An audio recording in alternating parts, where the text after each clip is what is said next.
জাতীয় স্মৃতিসৌধে শ্রদ্ধা নিবেদন করছেন সর্বস্তরের মানুষ। সেখানকার এই মুহূর্তের অবস্থা জানতে সরাসরি যুক্ত হচ্ছি সহকর্মী জাহিদ হোসেনের সঙ্গে। জাহিদ, আমরা অন্যান্য বারের চেয়ে এবারের জনগণের উপস্থিতি একটু কম দেখতে পাচ্ছি, যদিও ঈদের ছুটি শুরু হয়ে গেছে। কি আছে আপনার কাছে? সকাল থেকেই তো সেখানে আছেন, জানাবেন।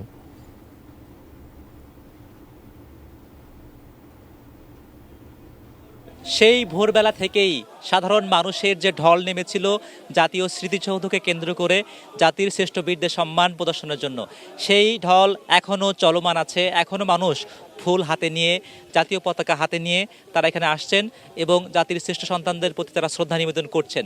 এবং এখানে অনেকেই, বিশেষ করে যারা রাজনৈতিক নেতৃবৃন্দ আসছেন দল নিয়ে, তারা যে সকল স্লোগানগুলো দিচ্ছেন সেই সকল স্লোগানে যেমন একই সঙ্গে জাতীয়তাবাদ, দেশপ্রেম এগুলো ফুটে উঠছে, একই সঙ্গে একটি ন্যায়ভিত্তিক সমাজ প্রতিষ্ঠার যে চাওয়া, যে প্রত্যাশা, সেগুলো তাদের স্লোগানে, তাদের ব্যানারে, তাদের প্ল্যাকার্ডে সেগুলো ফুটে উঠছে।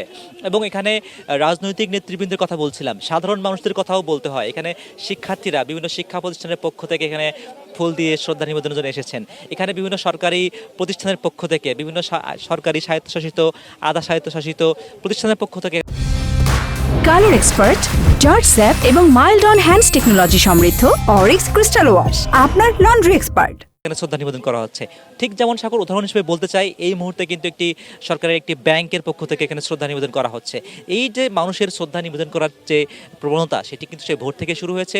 এখন প্রায় সকালের শেষ অংশে আমরা অবস্থান করছি, সে সময়ও ঠিক একই দৃশ্যই আমরা দেখতে পাচ্ছি।